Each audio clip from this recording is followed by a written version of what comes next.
Welcome guys to Accounting Standard 10 Property Plant and Equipment.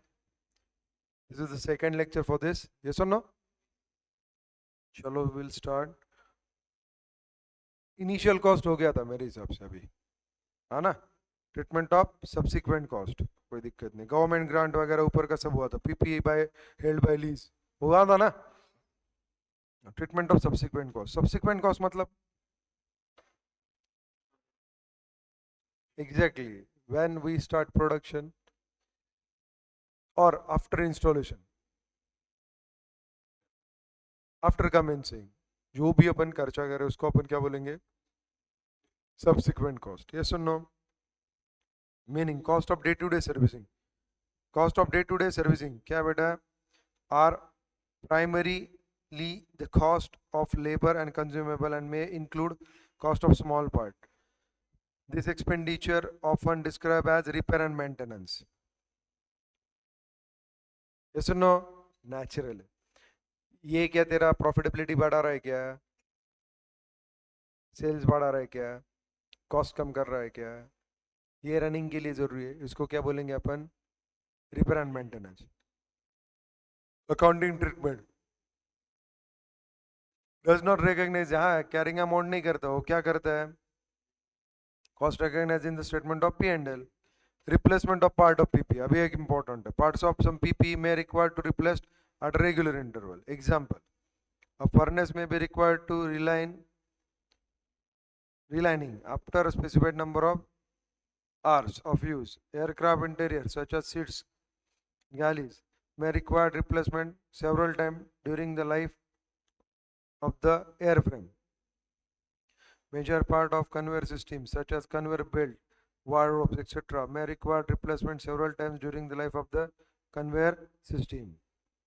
Replacing the interior walls of building or to make a non-recurring replacements. ठीक है, कोई दिक्कत नहीं. Accounting treatment क्या होगा ये?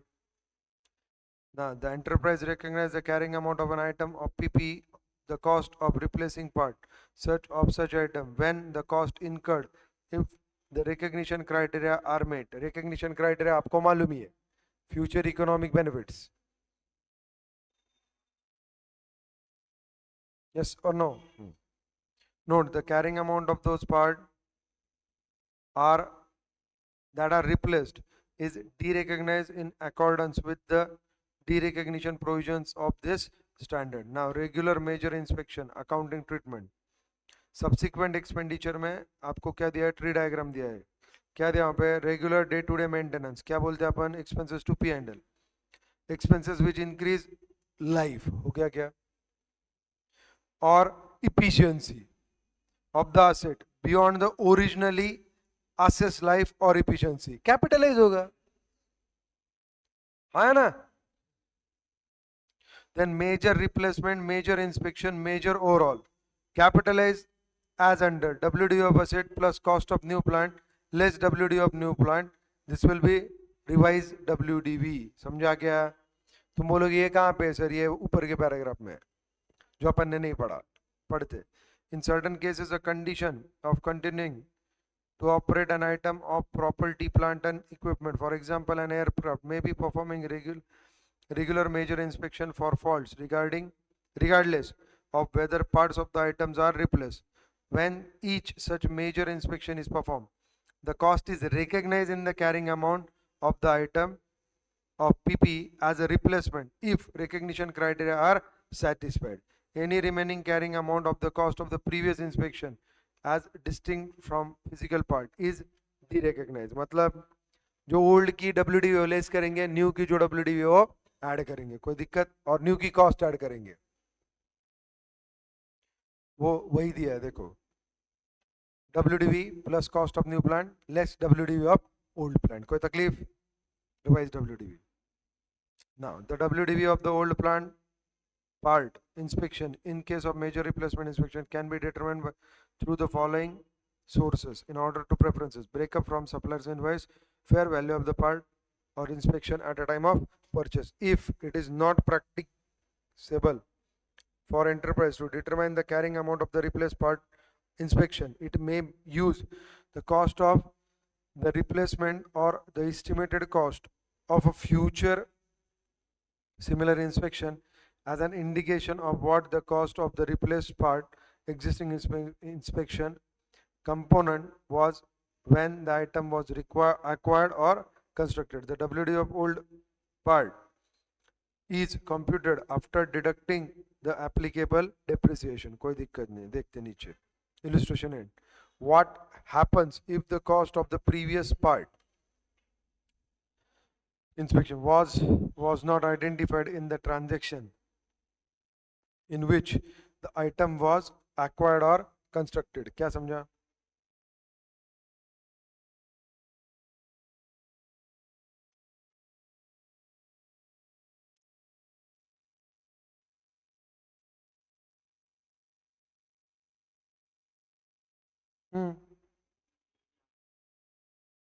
रिकॉग्नाइज नहीं कर पाए.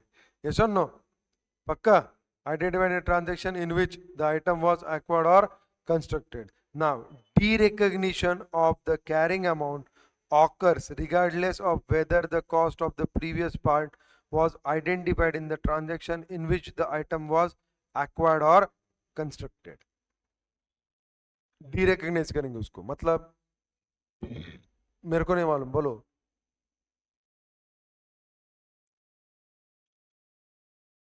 बोलो.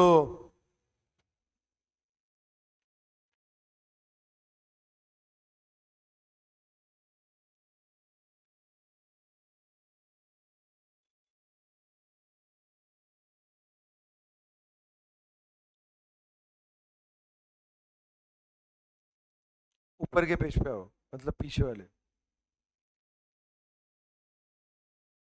सेकंड पैरा पढ़ो.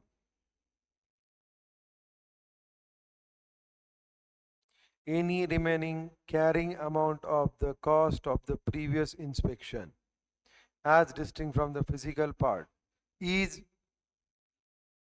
मतलब अपन ने उसको पीपीए में रिकॉग्नाइज करके रखा था कि नहीं रखा था, अभी उसको अपन ने चेंज किया as a part of major inspection. Yes और नो? तो उसको अपन क्या कर रहे हैं, कॉस्ट को ऐड कर रहे हैं, और इसकी जो कॉस्ट है उसको अपन क्या कर रहे हैं, डी रिकॉग्नाइज कर रहे हैं. खत्म. ओके, डी रिकॉग्निशन समझा गया? मीनिंग नहीं समझता, इसकी वजह से तकलीफ होती है, बाकी कुछ नहीं. कभी कभी. Illustration 9. What will be your answer in the above question if it is not practicable for an enterprise to determine the carrying amount of the replaced part? मतलब जो इंस्पेक्शन हुआ तब जो रिप्लेस हुआ उसकी कैरिंग अमाउंट अपन नहीं ढूंढ सकते, तो क्या कर सकते हैं इस टाइम पे?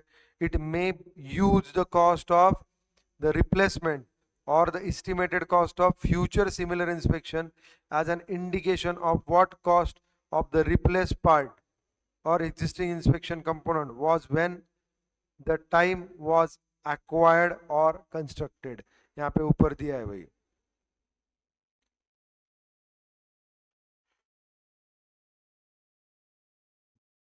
कहाँ दिया है? पेज के ऊपर आओ. रोमन 1 रोमन 2 के नीचे दिया है.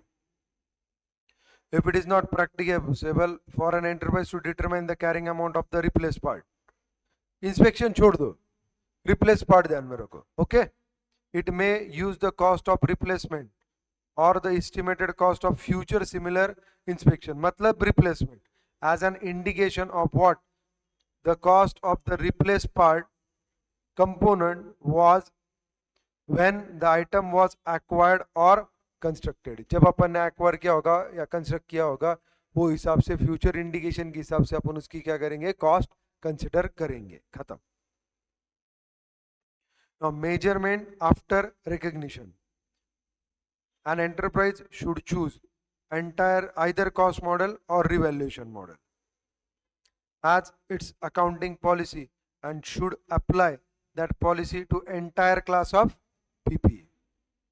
Class of PPE. A class of PPE is grouping of assets of similar nature and used in the operation of the an enterprise. जैसे तुमने इनकम टैक्स में क्या सीखा था?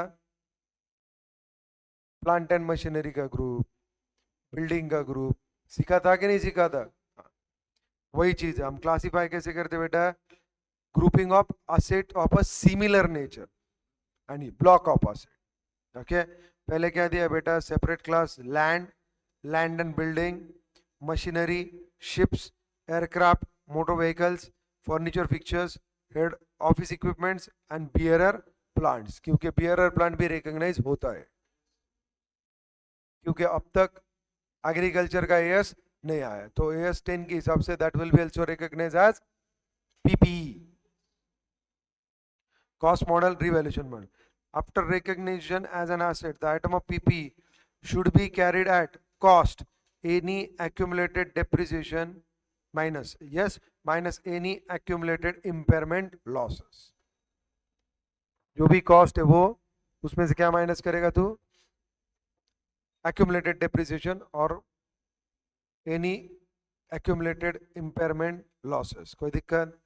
Revaluation model. After recognition as an asset, an item of PP whose fair value can be measured reliably should be carried at revalued amount. Revalued कैसे बेटा? Fair value at the date of revaluation less any subsequent accumulated depreciation less any subsequent accumulated impairment losses. That will come your carrying value. कोई तकलीफ? Revaluation for entire class of PP. If an item of PP is revalued, the entire class of PP to which or entire class of asset मैं बोलूंगा, yes, to which that asset belongs should be revalued. समझा क्या? पक्का? Reason: the items within a class of PP are revalued simultaneously to avoid selective revaluation of asset and reporting of amounts in financial statement that are a mixture of cost and values as at different date. It will ensure true and fair view of the financial statement. क्योंकि एक revalue करके नहीं चलेगा, पूरा class करना पड़ेगा simultaneously. Illustration 10. Revaluation on class by class basis. Read the illustration.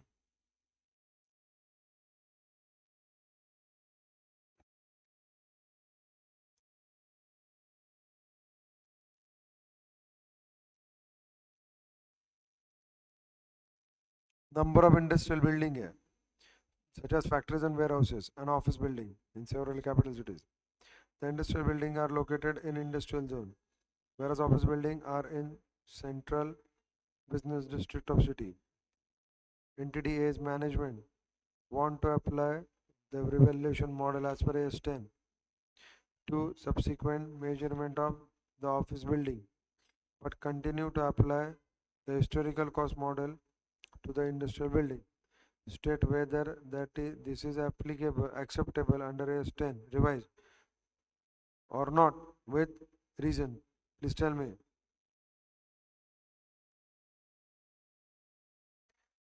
चलेगा ना? क्लास अलग है ना उसका? नहीं ना, क्लास अलग है कि नहीं है? इंडस्ट्रियल बिल्डिंग का क्लास अलग रहेगा, ऑफिस बिल्डिंग कहाँ पे? डिस्ट्रिक्ट लोकेशन पे लोकेटेड है, तो उसका भी क्लास क्या रहेगा? अलग रहेगा. आया ना? चल पढ़ते. NTDA's management can apply the revaluation model only to the office building. ठीक है? The office building can be clearly distinguished from the industrial building in terms of their function, their nature and their general location. AS10 revised permit the asset to be revalued on class by class basis. Okay? The different characteristics अभी आया नीचे, the different of the building enable them to be classified as different PPE asset classes. The different measurement model can therefore be applied to these classes for subsequent measurement. However, all properties within the class of the building, office building, must be carried at a revalued amount. समझा? मतलब मैं सिर्फ office building का revaluation कर सकता हूँ, लेकिन एक नहीं, पूरे क्लास का करना पड़ेगा.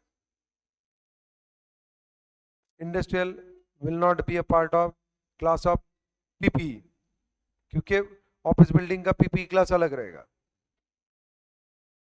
Frequency of revaluation. Revaluation should be made with sufficient regularity to ensure that the carrying amount does not differ materially from that which would be determined using fair value at the balance sheet date. कोई दिक्कत?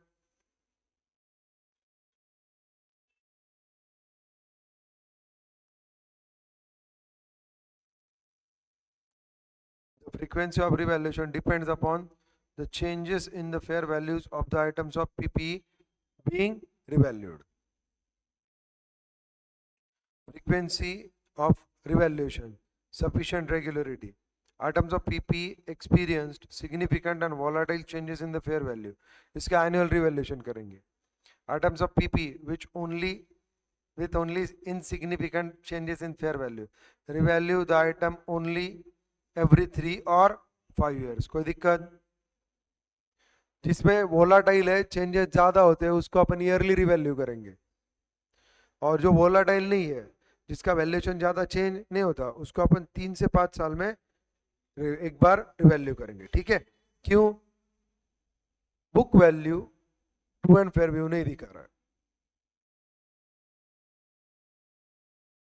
तो अपने को क्या करना पड़ेगा? Revaluation.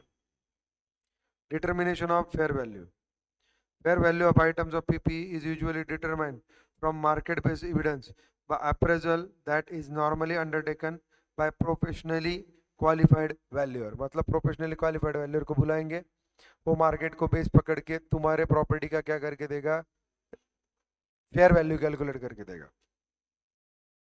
If there is no market-based evidence for fair value because of the specialized nature of the item of PPE and the item is rarely sold, except as a part of continuing business, an enterprise may need to estimate the fair value using an income approach based on discounting cash flow projection or a depreciated replacement cost approach, which aims to make a realistic estimate of the current cost of acquiring or constructing an item that has the same service potential as the existing item. Accounting treatment of revaluation. Read करो. When an item of PP revalued, the carrying amount of the asset is adjusted to the revalued amount. At the date of revaluation, the asset is treated in the one of the following ways. Technique 1. Gross carrying amount is adjusted in a manner that it is consistent with the revaluation of carrying amount of the asset. Gross carrying amount may be restated by reference to observed market data or may be restated proportionately to the change in the carrying amount. Accumulated depreciation at the date of revaluation is adjusted to equal the difference between the gross carrying amount and the carrying amount of the asset after taking into account accumulated impairment losses. Case study on technique 1. PP is revalued to 1500 consisting of 2500 gross cost and 1000 depreciation based on the observable market data. क्या समझा?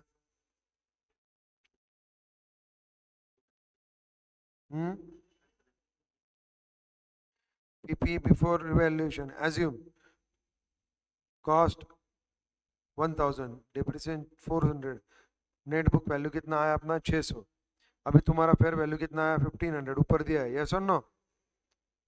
2500 gross less 1000 depreciation. So कितना आया बेटा fair value? 1500. Revaluation gain कितना हुआ? 900 का.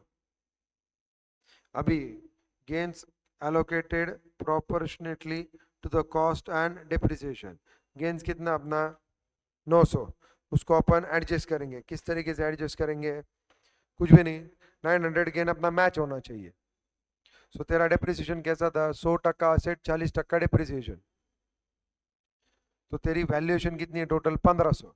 तो 100% मतलब 1500 और उसके ऊपर 40% डेप्रिसिएशन कितना आ गया? 600. तो तेरा गेन कितना आया बेटा? 900. हुआ क्या मैच ये चीज? कोई दिक्कत? नाउ पीपी आफ्टर रिवैल्यूएशन बोलो. 2500 लेस 1000, 1500. कोई दिक्कत?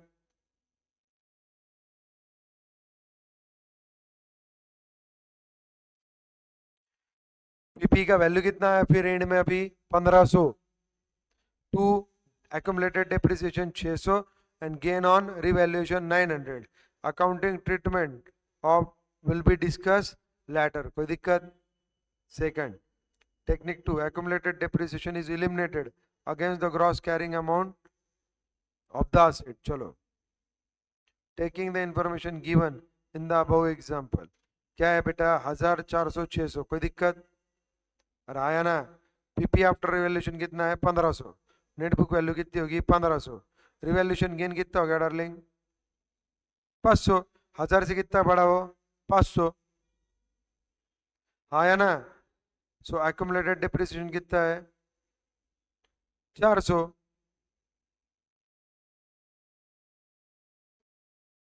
क्यों?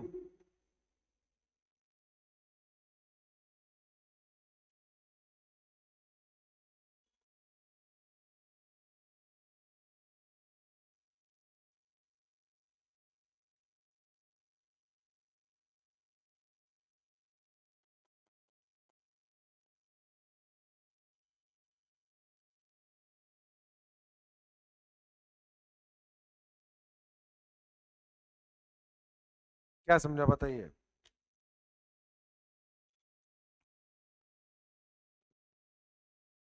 Accounting is business language of communication, सही बात है ना? तो जर्नल एंट्री पढ़ो और बताओ।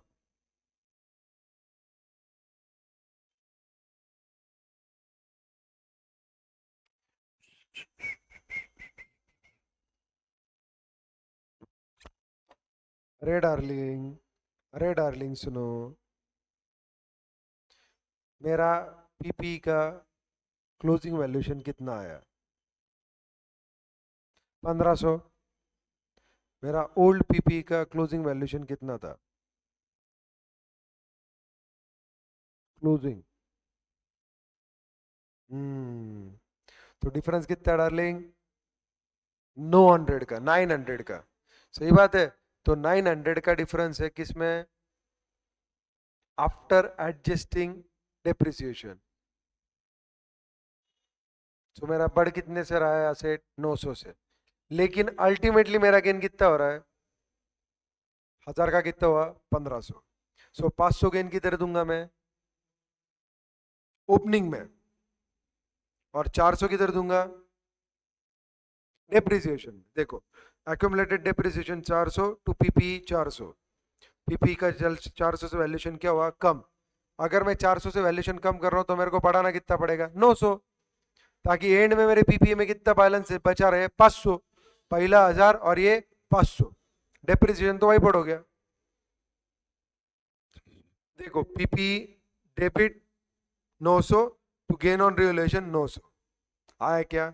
सो अल्टीमेटली पीपी का क्लोजिंग बैलेंस कितना आएगा? 1500। अरे आया ना। खत्म।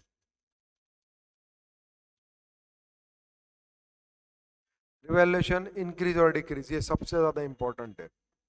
ये ट्री डायग्राम अच्छे से पढ़ो।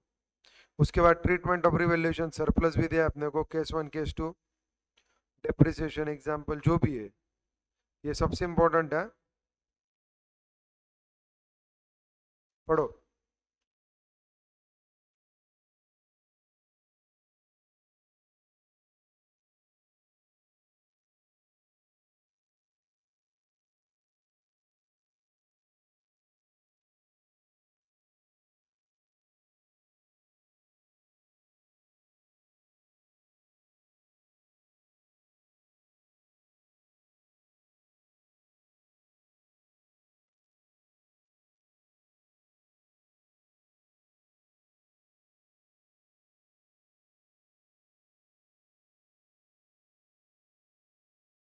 पढ़ा।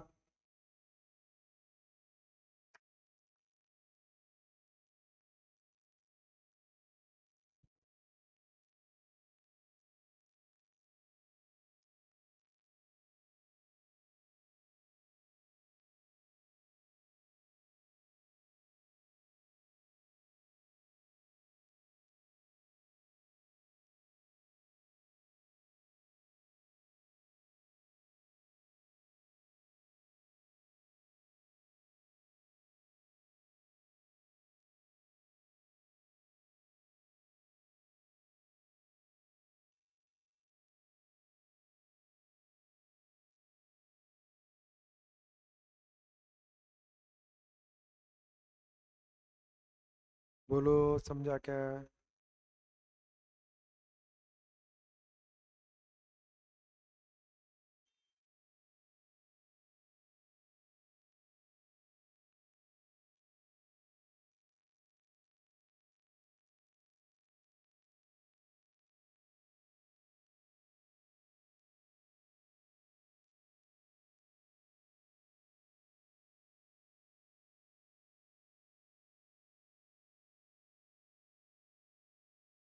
हुआ पढ़ के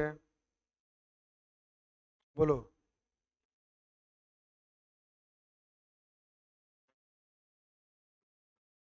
डायरेक्ट ओनर्स फंड मध्ये। श्योर? पक्का? एक्सेप्शन बता अभी। ये तो मेरे को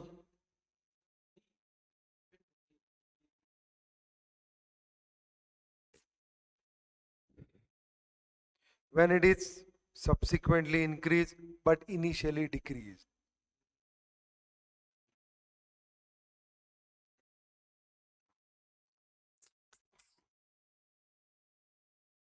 अरे डिक्रीज होते टाइम अपन किसको इफेक्ट देते हैं? ग्रेट। तो पहला अपने को जो जितने से अपन ने पीएनएल को इफेक्ट दिया था डिक्रीजिंग का, वो रिकवर करना पड़ेगा कि नहीं करना पड़ेगा? लॉजिक है कि नहीं तुम्हारे पास?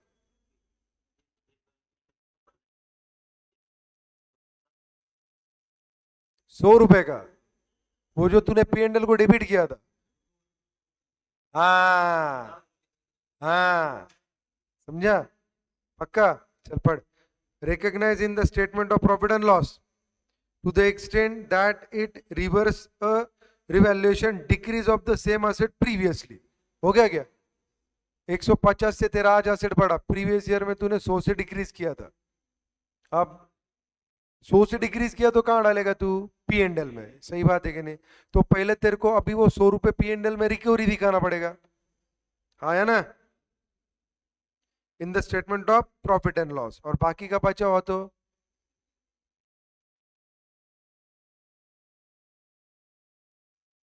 समझा क्या?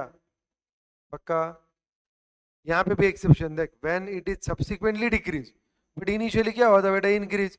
इनिशियली इंक्रीज हुआ तो कहाँ डालेगा तू? क्रेडिट को शेयर होल्डर्स फंड में, रिवैल्यूएशन प्रॉफिट। यस और नो?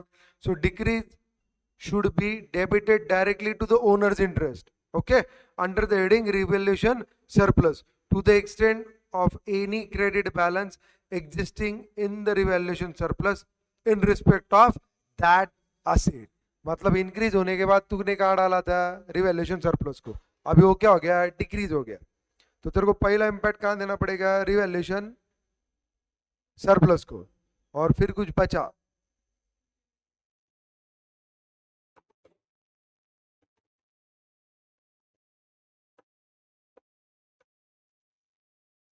तुम अच्छे से पढ़ते नहीं हो। यहाँ पे ऊपर बहुत क्लियर दिया था, exception when it is subsequently increase. मतलब इनिशियली क्या हुआ था? वो डिक्रीज हुआ था।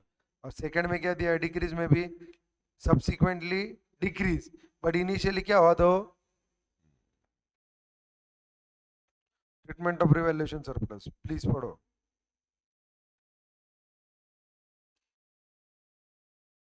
Included in owners interest in respect of the item of PP may be transferred to the revenue reserve when the asset is derecognized, when whole surplus is transferred, when asset is retired or disposed of। क्या समझा?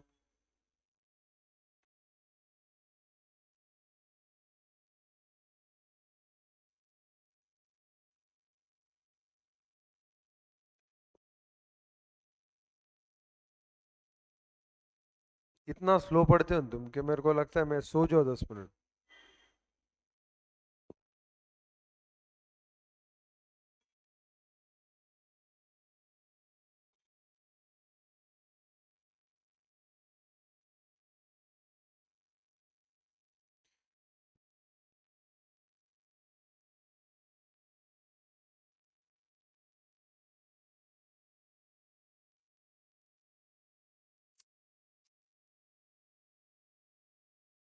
पढ़ना ढंग से।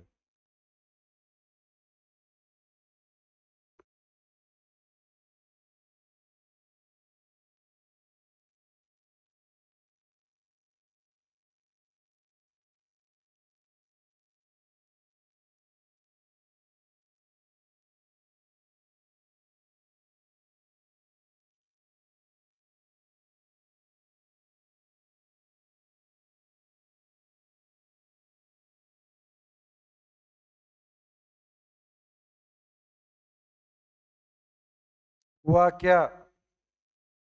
मैं सुन रहा हूँ, बताइए। आंखें दर्द कर रही है मेरी, ये लाइट की वजह से, ये लाइट की वजह से आंखें दर्द करती हैं, कुछ भी बोलो तुम, करती है, डेफिनेटली करती है, बोलो।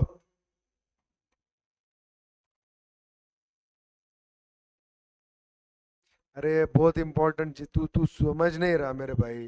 The revaluation surplus included in owners interest in respect of an item of PP may be transferred to revenue reserve when the asset is derecognized। मतलब ये asset पे अगर मैंने रिवैल्यूएशन प्रॉफिट बताया है और ये मैंने प्रॉफिट कहाँ पे डाला है, रिवैल्यूएशन सरप्लस में, तो जब मैं असेट डीरेकग्नाइज करूंगा मतलब बेच कुछ भी करूंगा, तो वो जो सरप्लस है वो कहाँ पे मूव होगा, रिवैल्यूएशन रिजर्व को। तो उसमें दो केसेस दिया है, पहला when the surplus whole surplus is transfer, पूरा के पूरा सरप्लस ट्रांसफर हो गया, क्यों, मैं एसेट बेच दिया, ये एसेट रिटायर किया या बेच दिया, मतलब ये एसेट मेरे यूज में है क्या, अभी नहीं, तो इसका जो रिवैल्यूएशन सरप्लस है वो रख के कोई फायदा है क्या। हाँ, तब वो रिवैल्यूएशन का सरप्लस कहां पे जाएगा, रेवेन्यू रिजर्व में, यस और नो, समझा क्या। ये मैंने रिटायर नहीं किया, ये आज भी मेरे यूज में, तो बस some of the surplus may be transfer as the asset is used by an enterprise. In such a case the amount of surplus transfer would be, कौन सा अमाउंट सरप्लस ट्रांसफर होगा, पहला depreciation based on revalued carrying amount less depreciation based on original cost. Transfers from revaluation surplus to the revenue reserves are not made through the statement of P&L। क्यों, अरे एक reserve surplus से अपन दूसरे reserve में transfer कर रहे हैं, तो लाइबिलिटी से कहाँ ट्रांसफर हो रहा है, दूसरी लाइबिलिटी में, हाँ, तो P&L से क्यों जाएगा वो, समझा क्या। तुम पढ़ते नहीं है, मेरी मजाक उड़ा रहे, क्या टाइम पास है यार, अच्छे से पढ़ो ना। डेप्रिसिएशन तुम्हारा एक तो इतना स्लो पढ़ते कि एक आध इंसान सो जाएगा वो टाइम तक। कंपोनेंट मेथड ऑफ डेप्रिसिएशन, अभी तुम्हारा फेवरेट एरिया आया डेप्रिसिएशन। क्या रहता है डेप्रिसिएशन, मालूम है तुमको, asset debit to depreciation credit, है ना, श्योर ना, डाउट नहीं ना कोई depreciation debit to asset credit, पक्का ना। Component method of depreciation, each part of an item of PP with a cost that is significant in relation to the total cost of the item should be depreciated separately. An enterprise allocates the amount initially recognized in respect of an item of PP to its significant part and depreciate each such part separately। कोई दिक्कत। Example, it may be appropriate to depreciate separately to the airframe and the engines of an aircraft, whether owned or subject to finance lease. Is grouping of component possible? Yes, a significant part of an item of PP may have useful life and depreciation method that are the same as the useful life and depreciation method of another significant part of that same item. Such part may be grouped in determining the depreciation charge. Accounting treatment, depreciation charge for each period should be recognized in the statement of P&L unless it is included in carrying amount of another asset. Example on exception, as to revise, depreciation of manufacturing plant and equipment is included in the cost of conversion of inventory as per AS to revise. AS 26, depreciation of PP used for the development activities may be included in the cost of intangible assets recognized in accordance with AS 26 on intangible asset। ये AS 26 के साथ ही चलेगा। Depreciable amount and depreciation period, depreciable amount is cost of an asset or other amount substituted for cost, that is revalued amount less residual value। Depreciation amount of an asset should be allocated on a systematic basis over its useful life। मालूम है तुमको useful life क्या darling, तुमको मालूम है ना, cost और क्या बेटा, रिवैल्यूड अमाउंट, यस और नो, माइनस क्या बेटा, रेसिडुअल वैल्यू, वही फॉर्मूला था अपना, आया ना, डिवाइडेड बाय यूजफुल लाइफ। अभी यूजफुल लाइफ आवर्स में भी हो सकती है, ईयर्स में भी हो सकती है, यूनिट्स में, हाँ सही बात है। Period over which an asset expected to be available for use by an enterprise, or the number of production or similar unit expected to be obtained from the asset by an enterprise। क्या समझा, वही ना, number of production और similar unit expected to be obtain, तुमने सीखा था ना foundation में। रेसिडुअल वैल्यू क्या रहती है बेटा, of an asset is the estimated amount that an enterprise would currently obtain from disposal of the asset after deducting the estimated cost of disposal. If the asset were already of the age and is in the condition expected at the end of its useful life. The following factors are considered in determining useful life of an asset. एक तो expected use कितना होगा, दूसरा expected physical wear and tear, तीसरा technical and commercial obsolescence, and legal or similar limits. Please read.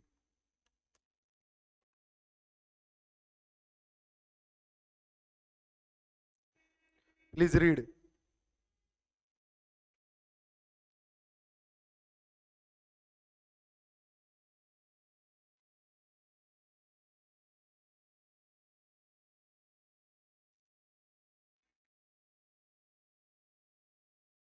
तुम बोले मेरा पढ़ के हो गया तो मैं सवाल पूछूंगा, so please read.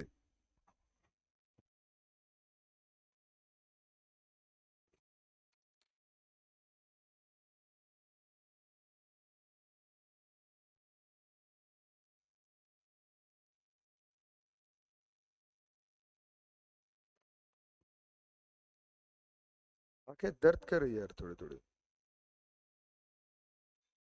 चलो पढ़ो।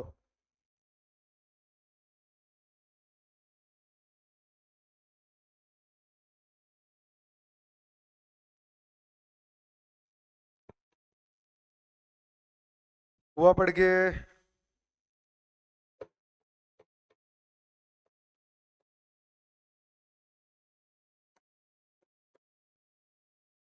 ये चार फैक्टर अपन कंसिडर करेंगे to determine the useful life of the asset. क्या समझा, ये जो चार फैक्टर है अपन क्या करेंगे, इनका सोच विचार करेंगे, और क्यों, to determine the useful life of the asset. पहली चीज क्या है बेटा, एक्सपेक्टेड यूसेज।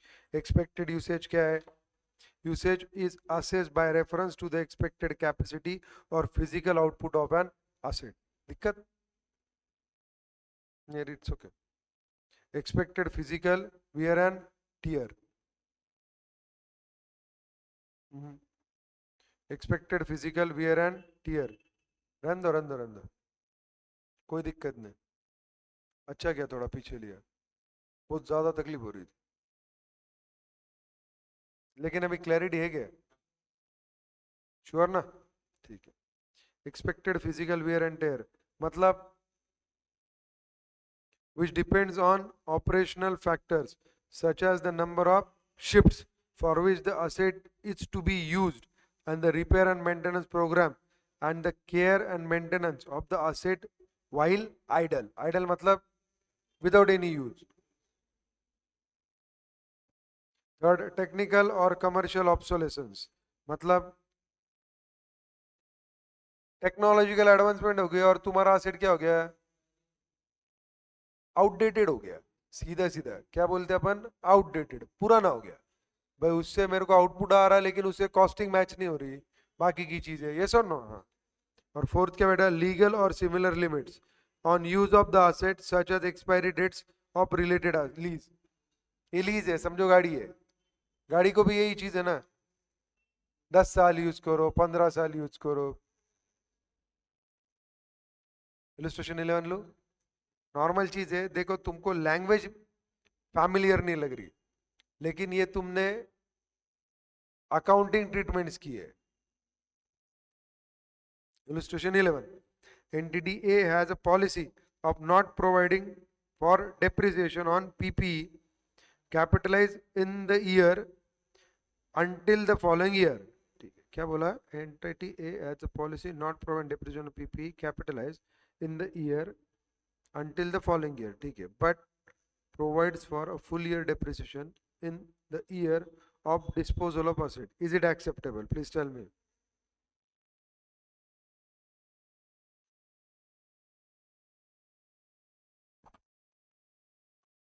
अरे तुमने इनकम टैक्स भी देखा, ICDS, this is in recognition with errors, उसमें तुमने देखा कि नहीं देखा? उल्टा जिस साल अपन बेचते हैं उस साल अपन डेप्रिसिएशन लगाते हैं क्या?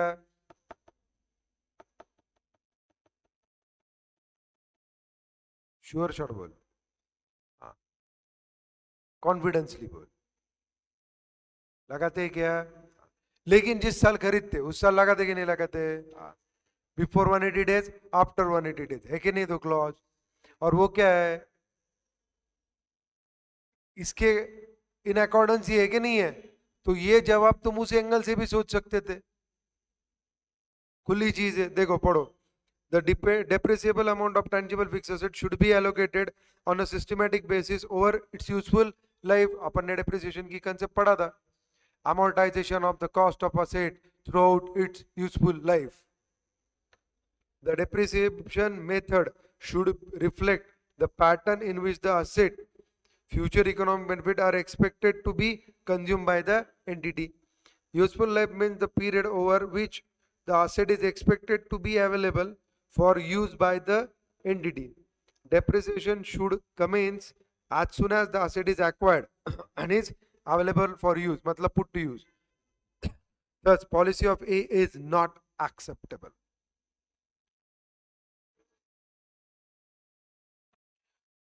Review of residual value and useful life of asset. याद है तुमको? यही प्रॉब्लम तुमने, ये टाइप का प्रॉब्लम तुमने कहाँ सॉल्व किया था? फाउंडेशन में, डेप्रिसिएशन में. ये भी तुमने फॉर्म कंसेप्ट देखी थी कि अपन ने क्या किया था? हाँ, नया निकाला, रिव्यू किया, रिवैल्यूएशन किया, और यूजफुल लाइफ का भी क्या किया?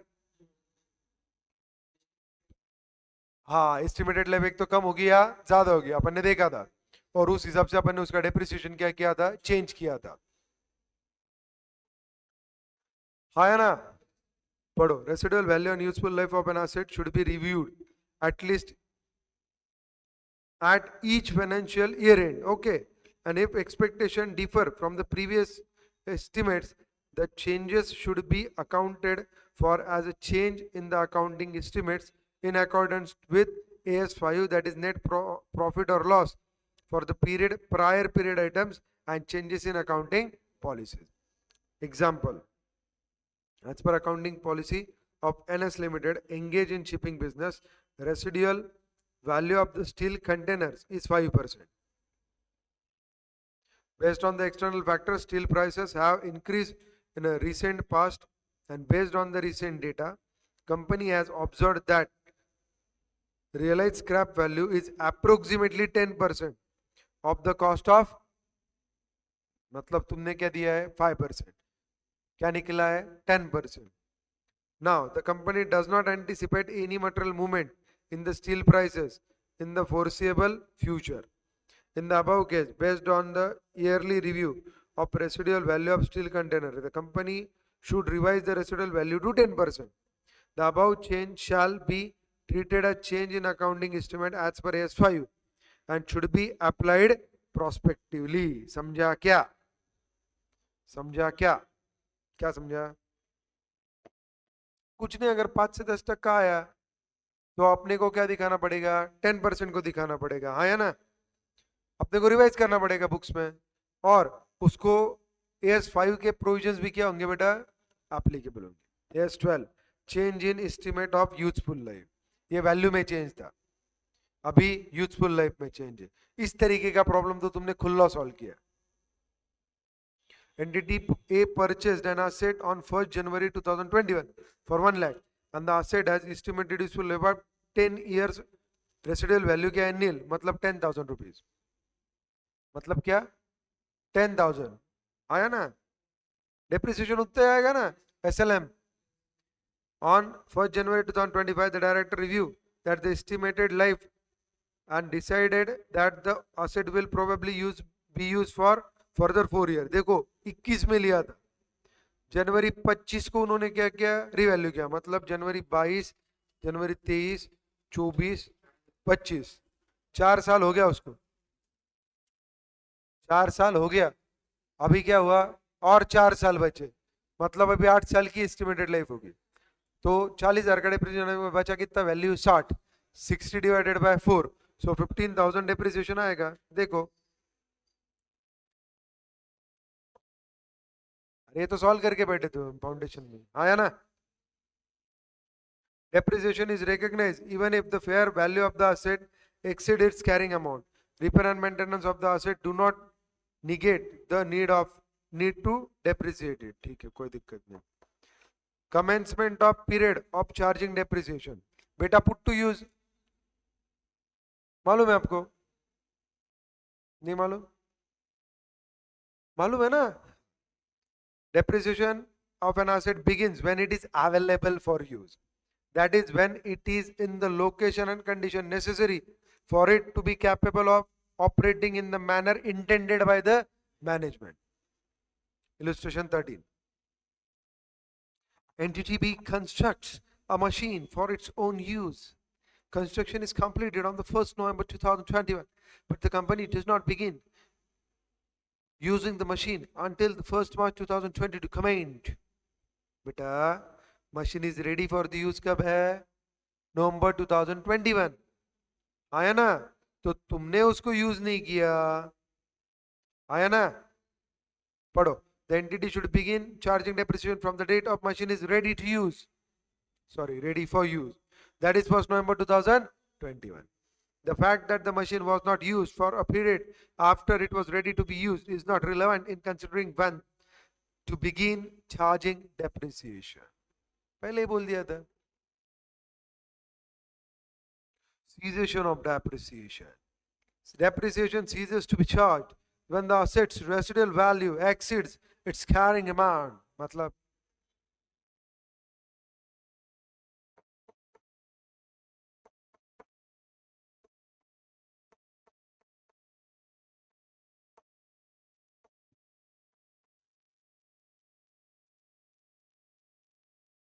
और वो एसिड की कैरिंग अमाउंट 80 होगी, तो अभी क्या डिप्रिसिएशन लगेगा उसके ऊपर, आया ना. अपन ने रेसिडुअल वैल्यू क्या किया, हमेशा लेस किया है ना.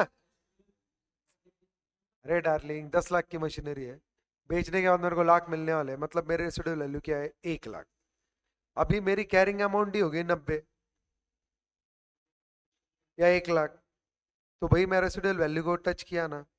अभी मेरे को डिप्रिसिएशन लगाने की जरूरत है क्या, क्योंकि मैंने 9 लाख का पूरा डिप्रिसिएशन क्या किया, रिवैल्यूएशन कर, बाद में देखेंगे, रिवैल्यूएशन प्रॉफिट ट्रांसफर करेंगे, इसका वैल्यूएशन बढ़ाएंगे, फिर सोचेंगे, है ना.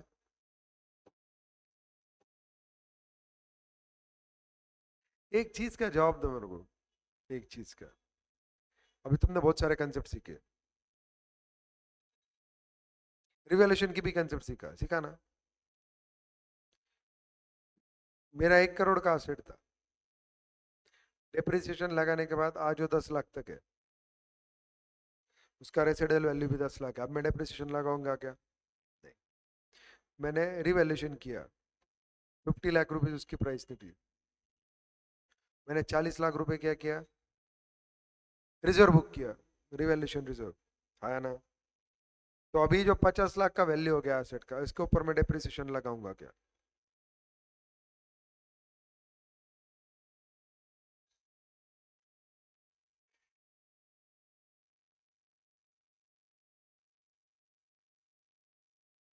लगाऊंगा.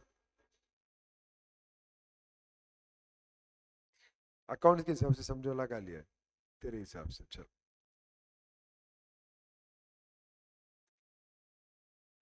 तेरे को डिप्रिसिएशन इनकम टैक्स में कौन सी चीज पे मिलता है,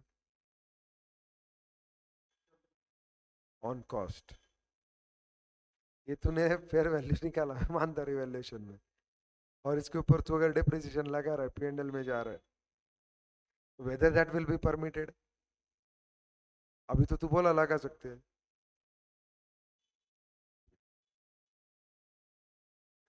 अरे फेयर व्यू ऑफ प्रेजेंटेशन,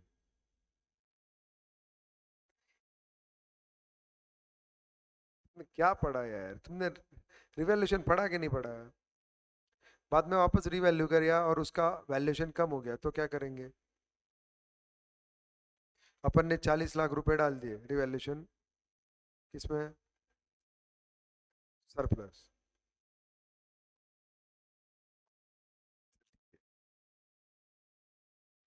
अरे रिवैल्यूएशन रिजर्व, वही रिवैल्यूएशन सरप्लस रिवैल्यूएशन रिजर्व, उसको बाद में अपन ट्रांसफर करते रेवेन्यू रिजर्व्स में। मेरा वैल्यूएशन आ गया एसेट का 30 लाख रुपया वापस। तो अभी 20 लाख क्या करूंगा मैं? पीएनएल में डालूंगा।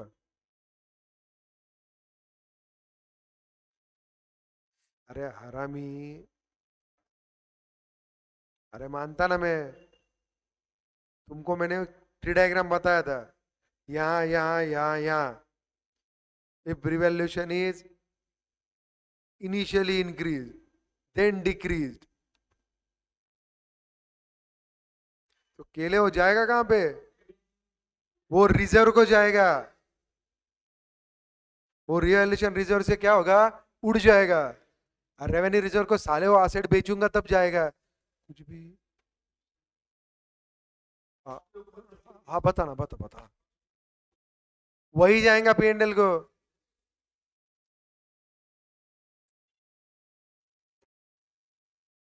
इधर है,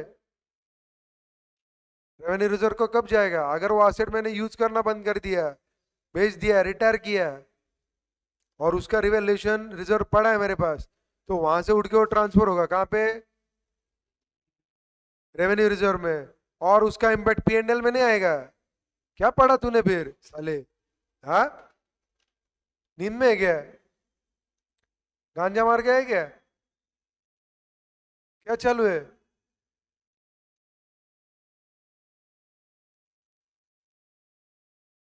खाना खाने के बाद तुम्हारा ध्यान नहीं रहता यार?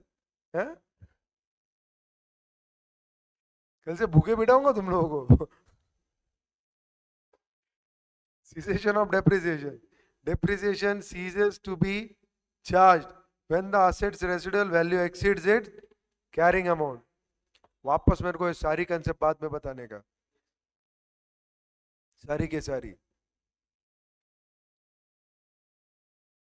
इनिशियली अगर मैंने रिवैल्यूएशन बढ़ाया था और अभी वो क्या हो गया? डिक्रीज हो गया, तो किधर जाएगा वो? रिवैल्यूएशन रिजर्व में से कम होगा। और उसके बाद भी अगर वैल्यू कम हो रहा है तो उसका इफेक्ट मैं दूंगा पीएनएल को।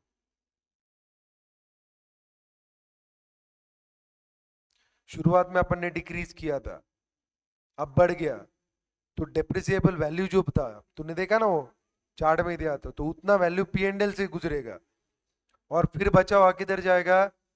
सरप्लस, रिवैल्यूएशन सरप्लस में। याद आ रहा क्या? क्या भाई चमन, यहाँ आया गया? अभी तो सीखा यार, अभी भी बोल रहे तुम, क्या मजाक चल रहा है क्या यहाँ पे? Residual value of an asset में increase to the amount equal to or greater than the carrying amount? Yes or no? If it does, depreciation charge of the asset is zero unless and until its residual value subsequently decrease to an amount below its carrying amount. मतलब residual value अपन ने expect किया था 1 लाख रुपए, it is estimated value, वो अगर वापस 50 पे आती है तब अपन डेप्रिसिएशन लगा सकते, लेकिन वो वही रही तो क्यों? तूने बाकी बचा हुआ डेप्रिसिएशन कंज्यूम कर लिया। समझा गया? 14, डेप्रिसिएशन ब्ला ब्ला ब्ला, ध्यान दे। A property costing 10 lakhs brought 2021, estimated total physical life is 50 years. Babu, 50 years. However, the company considered it likely that it will sell this property after 20 years. ठीक है, the estimated residual value 20 years time based on 2021 prices is 10 lakh and 9 lakh. Calculate the amount of depreciation. पहले इसमें लगेगा ही नहीं. 50 साल का life है. अपन सोच रहे कि 20 साल बाद मैं बेच दूंगा. 20 साल बाद का रेसिडुअल वैल्यू उसका 10 लाख है, और तूने खरीदा कितने में था? 10 लाख. तो उसके ऊपर डिप्रिसिएशन लगेगा क्या? नहीं लगेगा, क्योंकि रेसिडुअल वैल्यू क्या है? सेम. तूने देखा, cost less residual value divided by useful life. Cost और रेसिडुअल वैल्यू जीरो हो गया. दूसरे केस में 9 लाख, 10 माइनस 9, 1 लाख बचा. 1 लाख डिवाइडेड बाय 20, 5,000. ये सुनो, खत्म. खत्म. समझा क्या?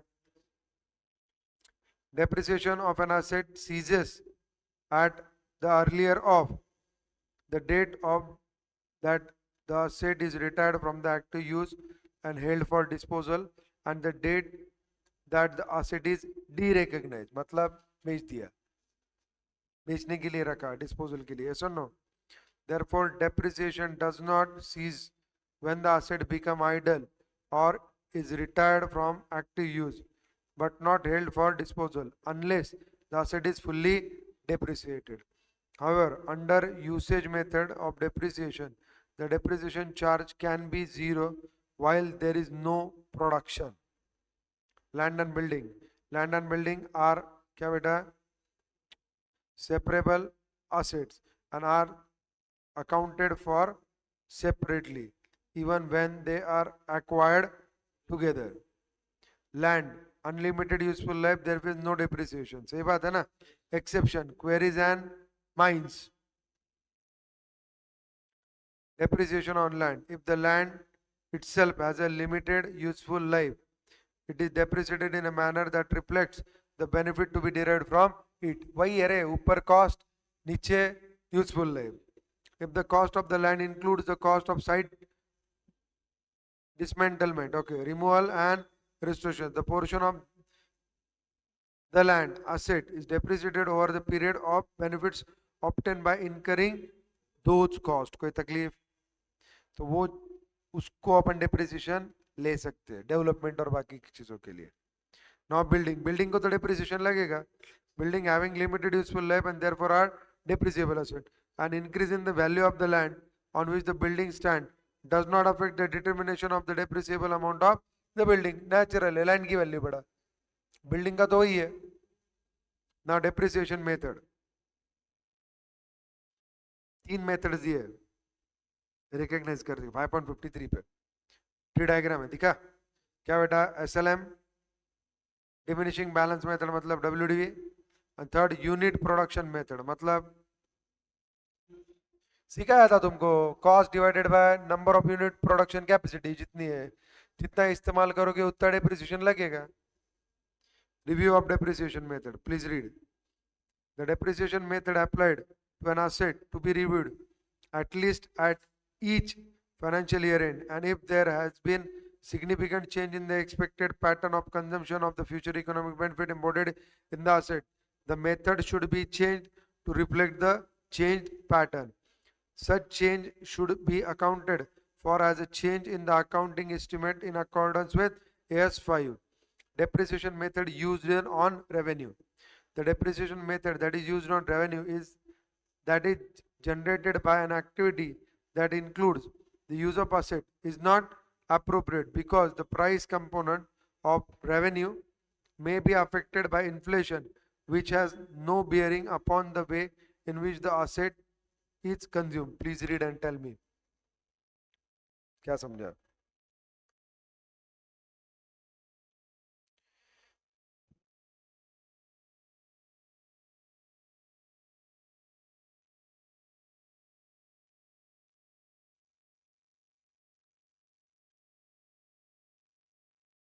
हम्म.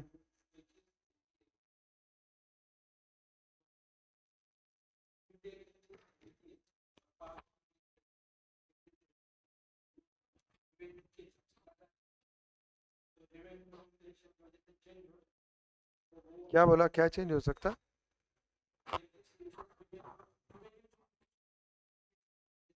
हम्म.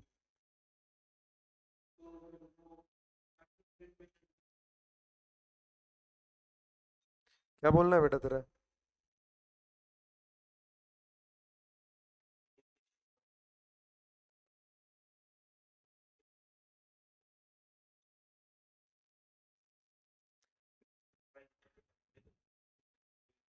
इतना ही बोलना है उसका, कोई दिक्कत?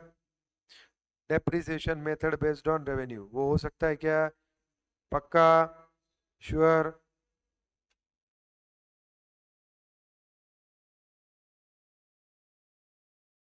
इलस्ट्रेशन 15.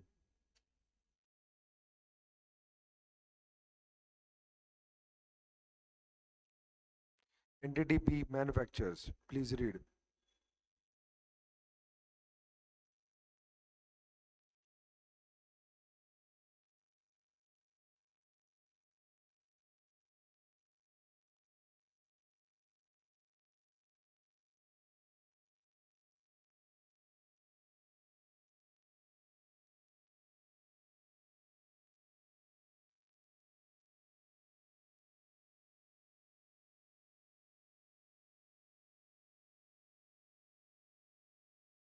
पढ़ा इलस्ट्रेशन?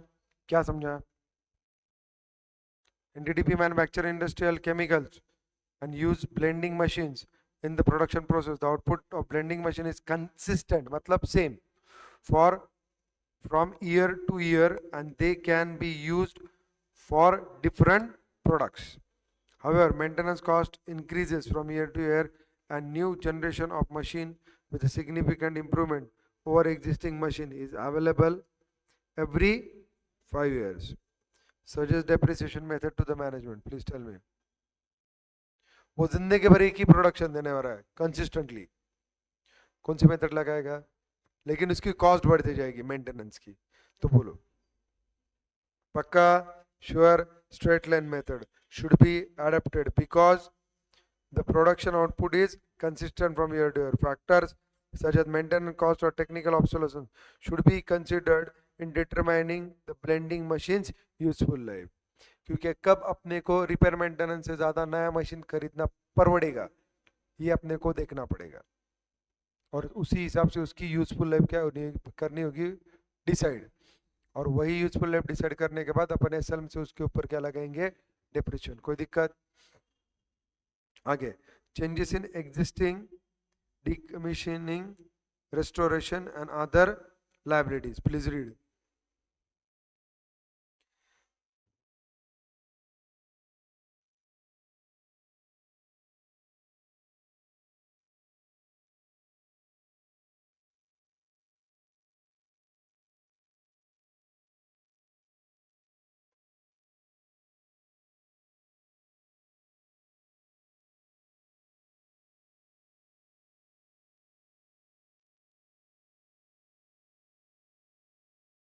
अरे नाम में ही है पगले, decommissioning, restoration and other liabilities।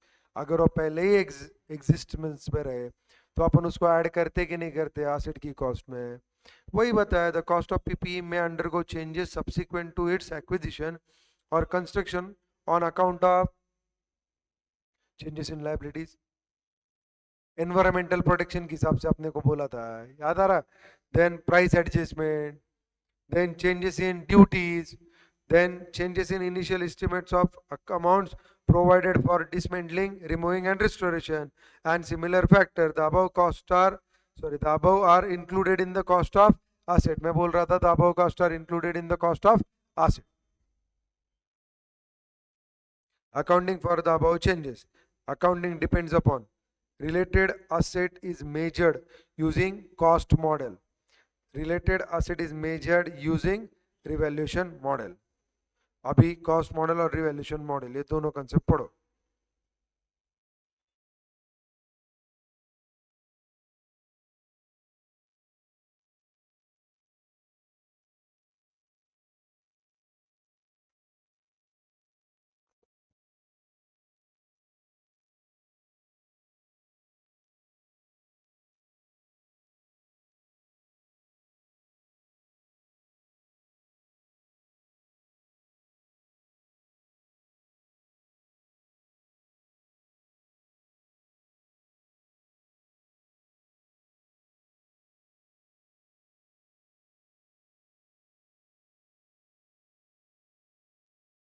बोलो।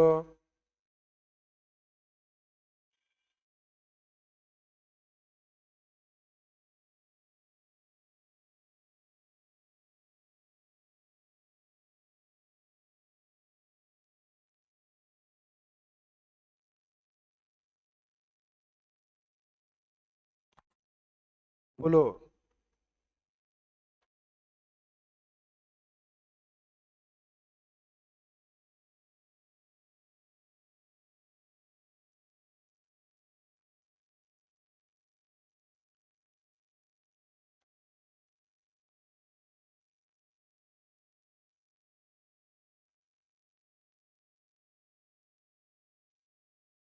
मैं पढ़ के बताऊं? नहीं समझा? कुछ भी नहीं। हम्म। कौन सा? मैं पढ़ू क्या? Changes if the related asset is measured using cost model. कौन सा पढ़ रहे हैं अपन? सबसे पहले बताओ। रिस्टोरेशन बिस्टोरेशन, ये जो कॉस्ट है उस हिसाब से बोल रहे हैं।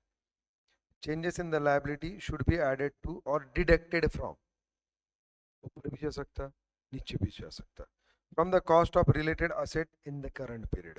अपने उसी टाइम पे देखा था रिकग्निशन ऑफ पीपी में। रिकग्निशन ऑफ पीपी में क्या बताया था उसने? Site restoration cost, other dismantling cost, ये क्या होगा बेटा? ऑन एस्टिमेटेड बेसिस क्या होगा? ऐड होगा। और अगर उसमें चेंजेस हुए तो जिस ईयर में वो चेंजेस दिख रहे उसी ईयर में अपन वो चेंजेस को क्या करेंगे? एडप्ट करेंगे। हाँ या ना? देखो, amount deducted from the cost of the asset should not exceed it's carrying amount, natural है।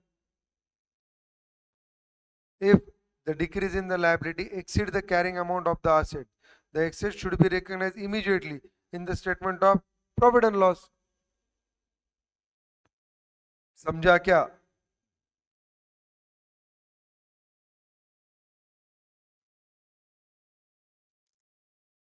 आगे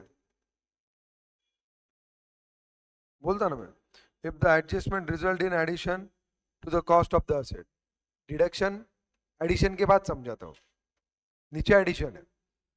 Enterprise should consider whether this is an indication that the new carrying amount of the asset may not be fully recoverable. If it is such an indication, the enterprise should test the asset for impairment by estimating its recoverable amount and should account for any impairment loss in accordance with the applicable accounting standard. Impairment of asset आपको मालूम है, मैंने बोला वो अपन definitely सीखने वाले हैं। यहाँ पे देखो, क्या नहीं समझा बेटा आपको? कौन सी ऊपर वाली? Amount deducted from the cost of asset should not exceed it's carrying amount. क्यों? कैरिंग अमाउंट के नीचे गया तो चलेगा ही नहीं, निगेटिव कैसे जा सकता ना? If decrease in the liability exceeds the carrying amount, the excess should be recognized immediately in the statement of P&L. Profit होगा डेफिनेटली।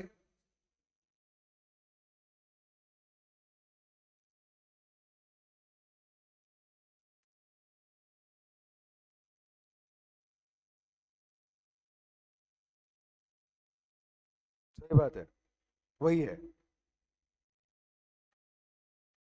अगर कम हुआ करो, लेकिन कैरिंग अमाउंट से नीचे उतरना नहीं चाहिए। ओके, इसका प्रॉब्लम रहेगा नीचे, वो टाइम पे चीज ज्यादा क्लैरिटी से होगी। Okay, if the related assets is measured using revaluation model,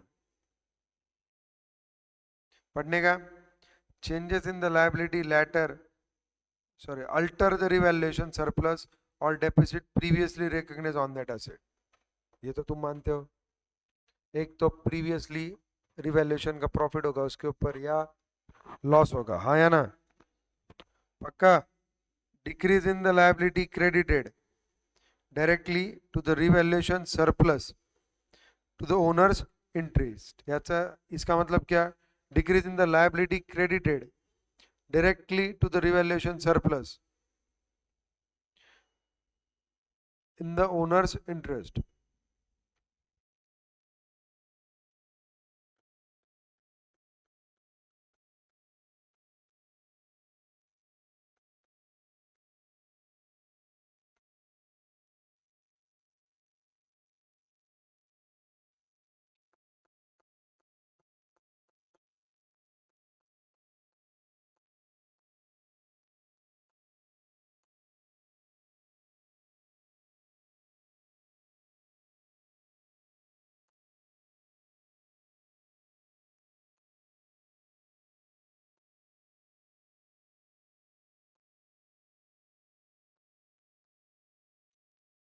अपन क्या ढूंढ रहे हैं इसमें?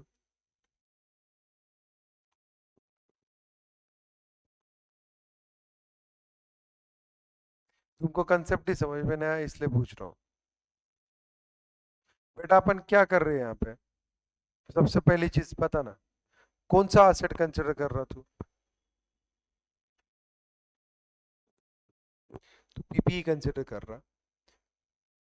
उसका रिकग्निशन क्राइटेरिया में खुली चीज दिया है कि मैं on certain expected basis future liability accept करता हूँ। Site restoration, other things, other liabilities करता हूँ कि नहीं करता हूँ? इसका मतलब मैं जब असेट की कॉस्ट निकाल रहा हूँ तो ये फ्यूचर लायबिलिटीज ऐड होंगे कि नहीं होंगे? होंगे कि नहीं होंगे? अभी ये लायबिलिटीज कम हो रहे हैं।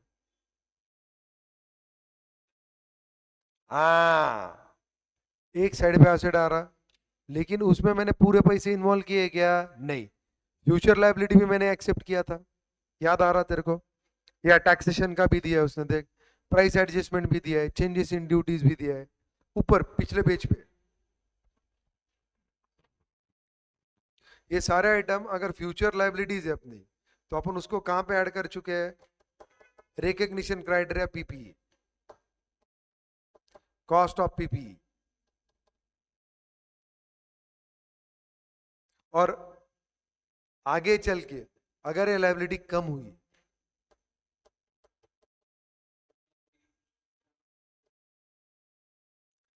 लायबिलिटी कम हुई तो एसेट की वैल्यू नेचुरली क्या होगी? कम। लेकिन वो कैरिंग अमाउंट के नीचे नहीं जाना चाहिए। अगर वो कैरिंग अमाउंट के भी नीचे जा रहा तो बेनिफिट है।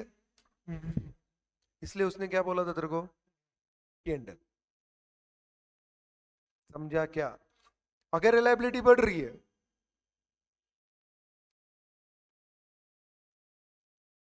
ऑप्शन है क्या? ऑप्शन है क्या? If the adjustment result in addition to the cost of an asset, दिया है कि नहीं? Enterprise should consider whether this is an indication that the new carrying amount of asset may not be fully recoverable। अगर उसकी useful life कम हो गए होंगे तो अपन वो अमाउंट रिकवरेबल नहीं कर सकते। नोट में क्या दिया? If it is such an indication the enterprise should test the asset for impairment, मतलब उसको कंपेयर करेंगे वो टाइम के वैल्यू से।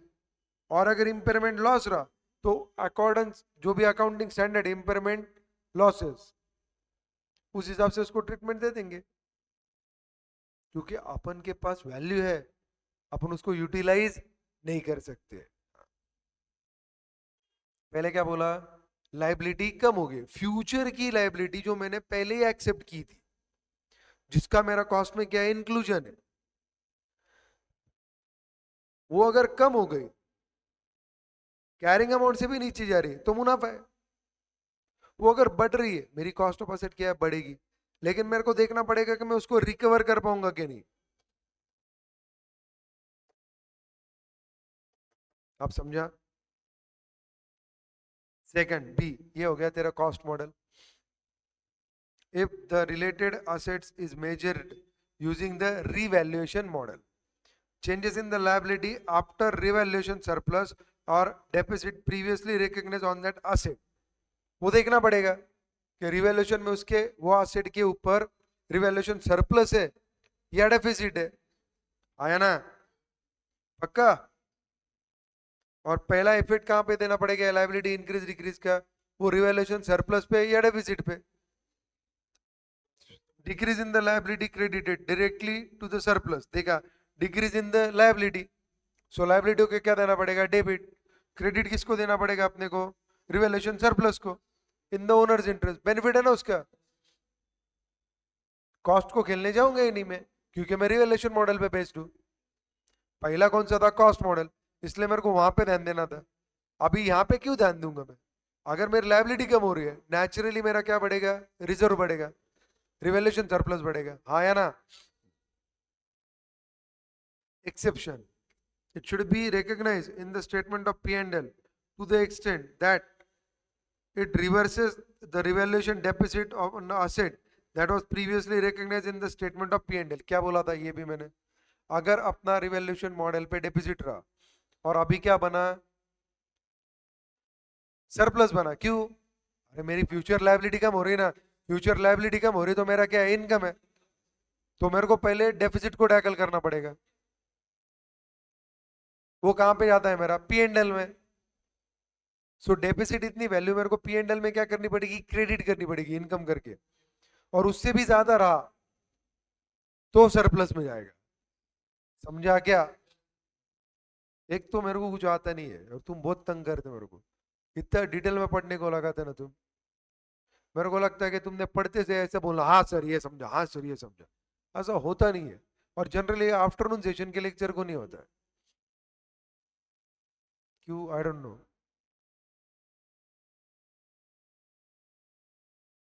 मेरे को ऐसा लगता है मैं सोते हुए शेर को सिखा रहा हूँ।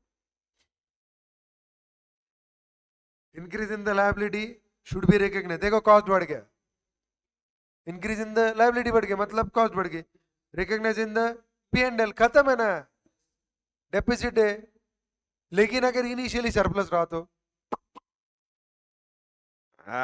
एक्सेप्शन देख, it should be directly debited to revaluation surplus, अगर रहा तो, यस और no, to the extent of any credit balance existing in the revaluation surplus in respect of that asset।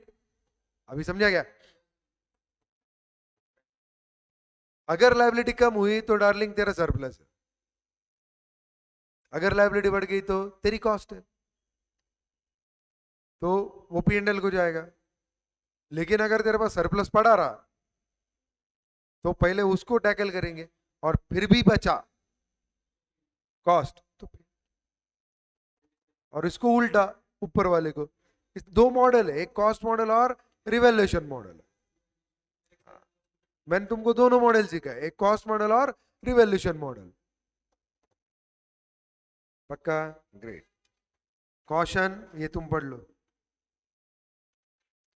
ये क्या है, accounting for compensation for impairment, अरे बाप रे ये दिया है अपने को इसमें।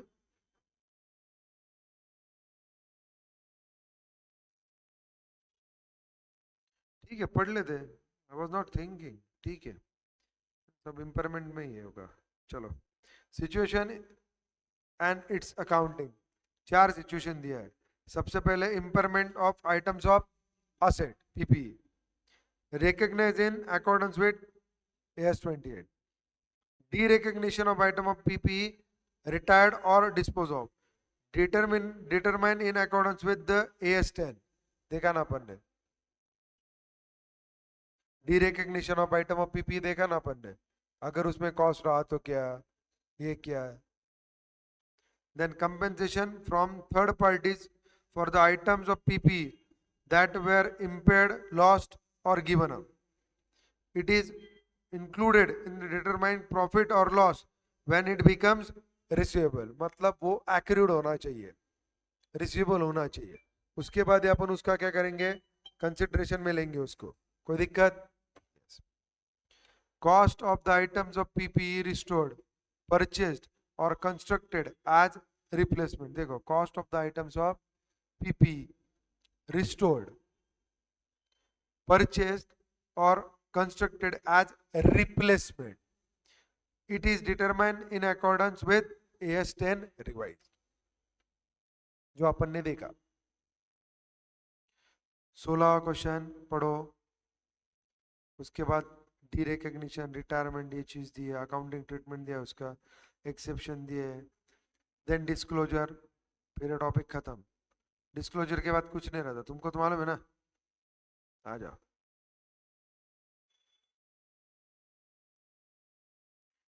इलस्ट्रेशन 16 पढ़ो।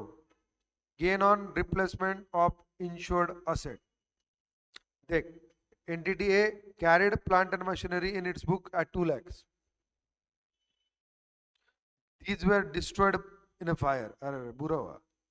The assets were insured new for old, ठीक है, and were replaced by the insurance company with a new machine that cost 20 lakhs. The machines were acquired by the insurance company and the company did not receive 20 lakh as cash compensation. State how entity A should account for the same. क्या? पक्का? Sure? खत्म। कितना?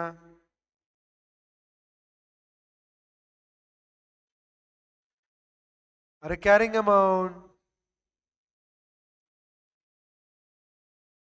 तो profit हो गया ना,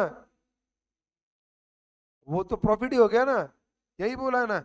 entity A should account for a loss in the statement of P and L on derecognition of the carrying value of the plant and machinery accountants with AS10 नीचे।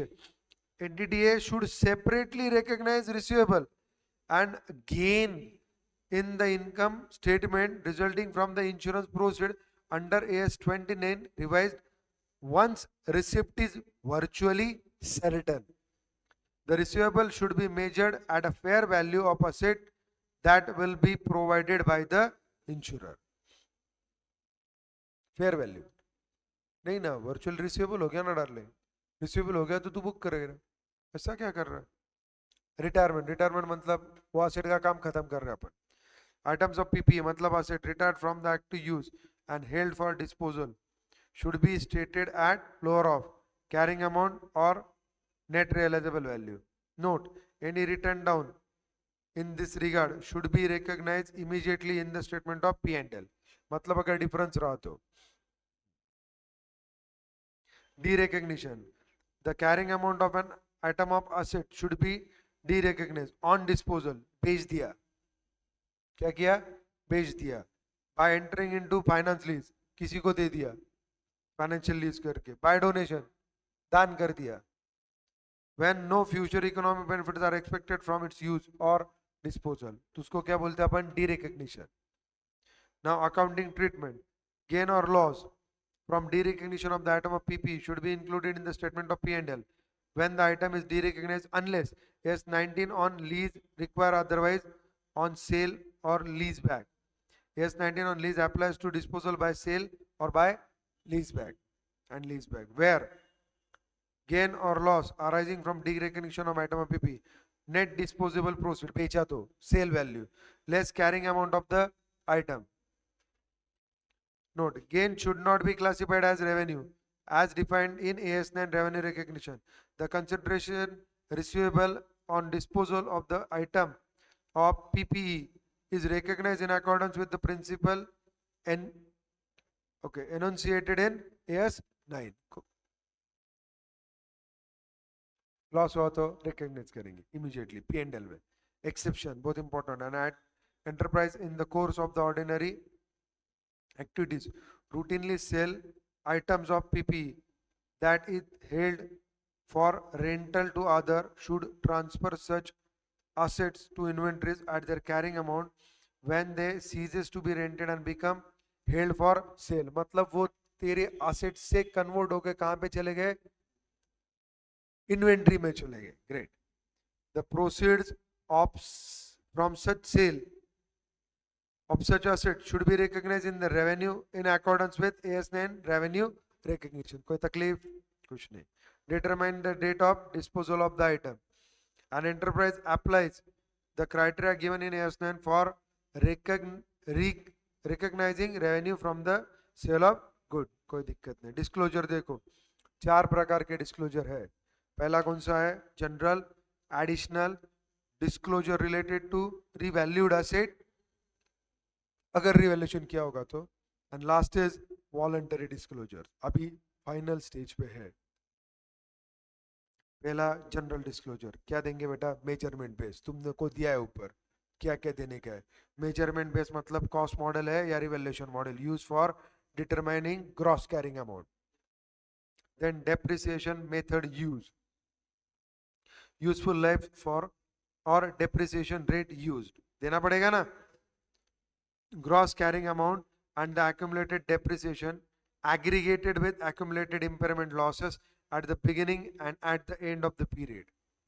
And E में दिया बेटा, a reconciliation of carrying amount of at the beginning and end of the period showing addition, asset required for active use and held for disposal, acquisition through business combination, increase or decrease resulting from revaluation and from impairment losses recognized or reversed directly in revaluation surplus in accordance with AS 28। कोई दिक्कत, समझा क्या?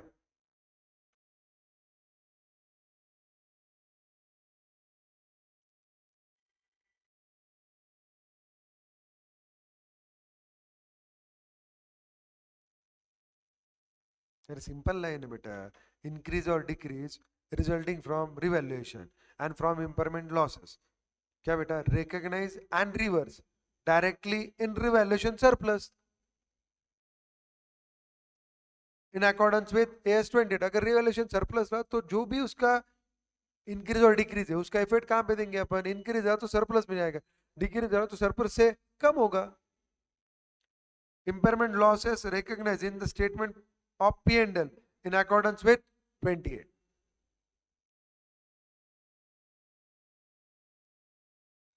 impairment losses reversed in the statement of P&L in accordance with 28।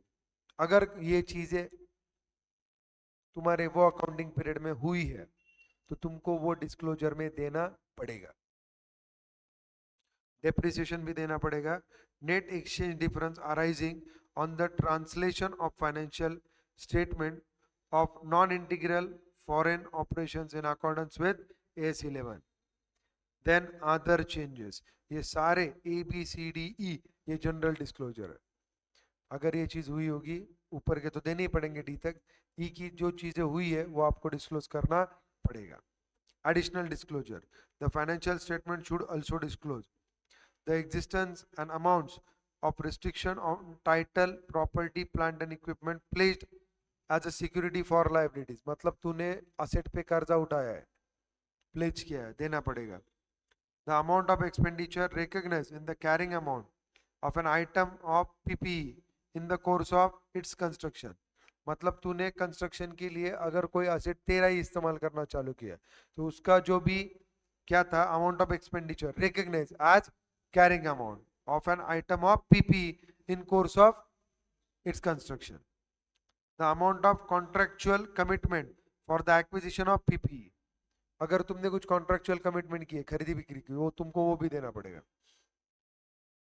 if it is not disclosed separately on the face of the statement of the P&L, the amount of compensation from third parties for the items of PPE that were impaired, lost or given up, that is included in the statement of P&L।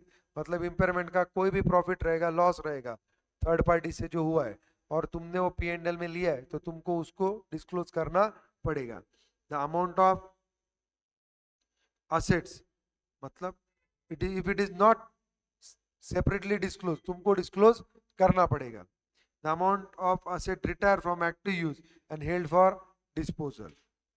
Then disclosure related to revalued asset और उसके बाद finally voluntary disclosures पढ़ो। If the items of property plant and equipment are stated at revalued amount, the following should be disclosed: the effective date of revaluation, whether an independent valuer was involved or not, the method and significant assumption applied in estimating fair values of the item। नहीं तो तुम कुछ भी लोगे, balance sheet की worth बढ़ाने की है तुमको, रिवैल्यूएशन यहाँ पे क्या डालोगे सरप्लस और यहाँ कुत्ते जैसा एसेट का वैल्यूएशन बढ़ा दोगे, चलेगा क्या? नहीं। The extent to which fair values of the item were determined directly by reference to the observable prices in active market or recent market transaction on arm length terms and were estimated using other valuation techniques. Then the revaluation surplus indicating the change for the period and any restriction of on the distribution of the balance of to shareholder. Disclosure of the method adopted and estimated useful life or depreciation rates. Disclosure as per AS5 applicable if any. Information on impaired PPE. Now, voluntary disclosures.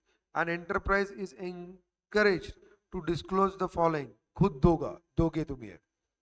The carrying amount of temporary idle properties, plant and equipment.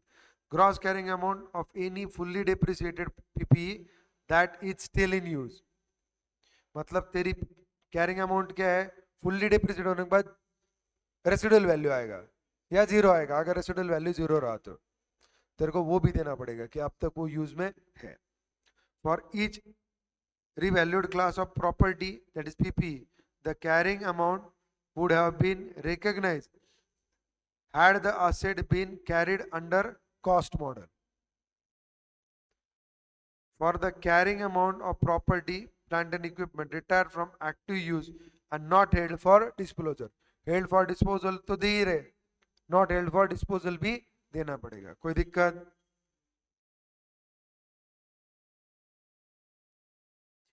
Reference: the student are advised to refer the full text of AS10 revised PPE 2016. कोई दिक्कत?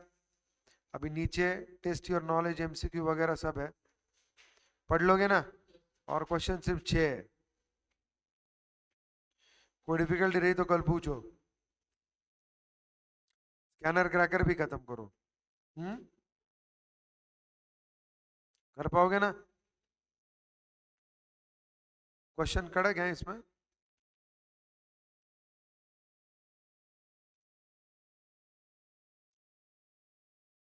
कितने questions हैं? पागल हो गया क्या? 18 questions है total.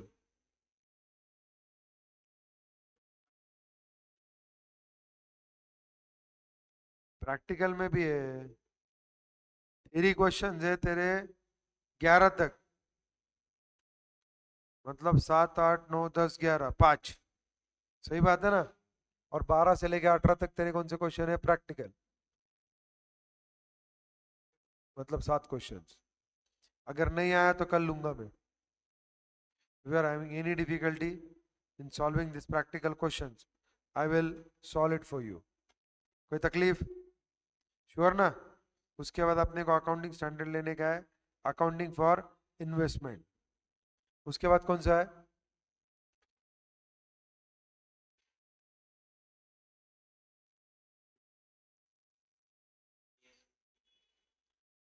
Okay, कोई दिक्कत नहीं. इन्वेस्टमेंट कितने पेजेस का है? एक लेक्चर में खत्म कर देंगे अपन. और उसके बाद का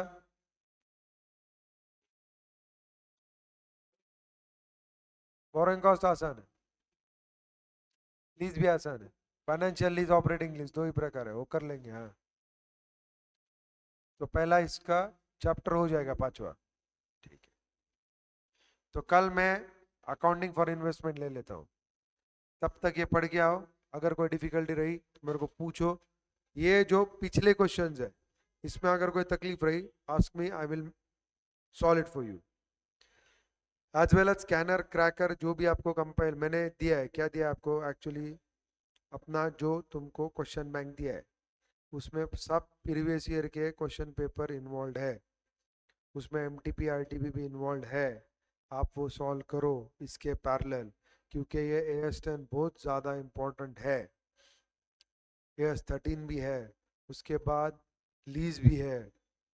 तो अभी सब इम्पोर्टेंट AS है. जो कंसेप्चुअल है तो वो प्रॉब्लम सॉल्व करो, और कोई डिफिकल्टी रही तो मेरे को पूछो. I am there for you. Okay, चलो, थैंक यू, बाय.